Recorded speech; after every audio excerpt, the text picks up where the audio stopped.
What's up, everybody? The Acolyte returned looking for redemption after back-to-back rough episodes, but didn't find it in episode 5. There will, of course, be spoilers here in my breakdown, so you've been warned. Now let's see if it got any better.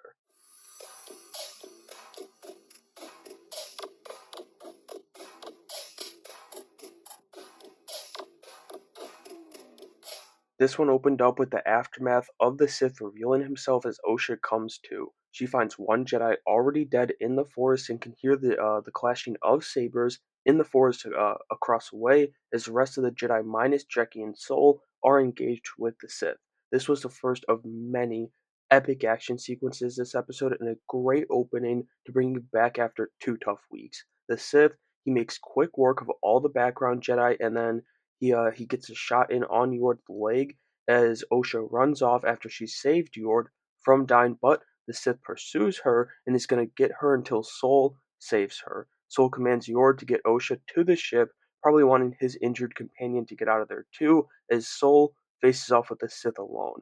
We then see May coming out of Kalnaka's home to find her sister, but Jekki, she comes in like a fucking wrecking ball, engaging the evil twin. This was another one of the awesome action sequences this episode, as it was absolutely full of them, and we were also cutting back and forth with Sol versus the Sith during this one too. Jekki does get the best of May though here as she goes to arrest her when the Sith comes flying in to save May, probably so he can kill her himself though. The fight between Jekki and the Sith was absolutely, like, no doubt in my mind, my favorite duel here is she dual wield sabers for a stretch in it too, with Kalnaka's saber that she got from May, and that's before the Sith slices the Wookiee saber not in half, but he slices it, stops it from working, and then dashes away to go after May. He catches up to May very quickly, and luckily, Jekki was on his tail, and Sol comes in for the save too. But then the most devastating part of the show occurs after she goes crazy, knocking the Sith's helmet off. Jekki was taken from us, and I will never forgive them for it. I'm down to one character I like now, Sol. Anyway, it's officially revealed that Kemir is a Sith here, and he does indeed call himself one, saying that's what the Jedi might call him. It was super obvious, and definitely was. I don't Maybe it was, but I don't think it was the moment they wanted it to be, at least for me.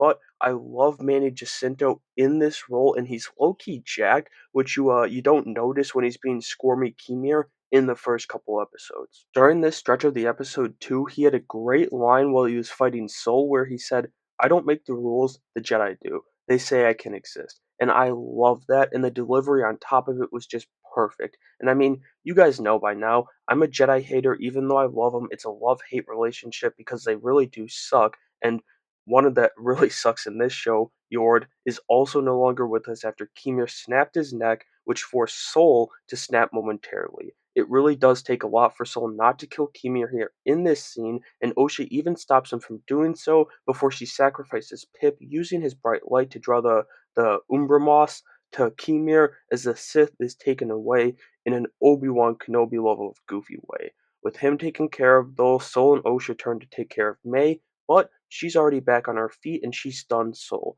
The twins then have a pretty good moment together, actually, but it quickly turns into a fight between the two as May knocks her sister out. She then finds the closest lightsaber, slices her hair to impersonate her sister, and somehow, like Leia hiding under her coat, it works as she tricks Sol, which I thought was a bit ridiculous, if you couldn't tell. Maybe he's just, I guess he could be out of it from being knocked out and seeing a Sith for the first time and realizing it's a real Sith. But sheesh, I hope he realizes before they get all the way to Coruscant. It'd be a little ridiculous if he doesn't.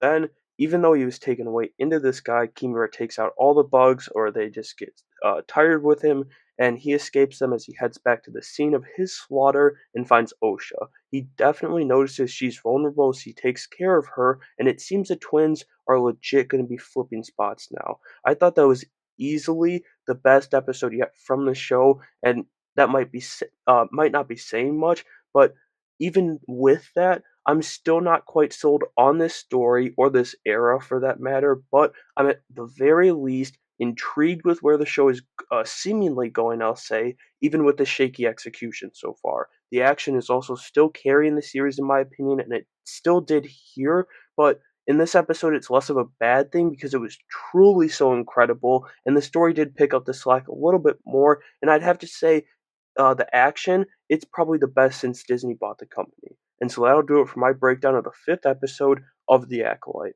Like I said, it was easily the best yet, and boy, did the show need it after the last 2 weeks because I was losing interest fast until tonight. Got me back in, and at least until next week. We'll see how it goes. Let me know what you thought of the episode, though, down in the comments below, and make sure you have a great day.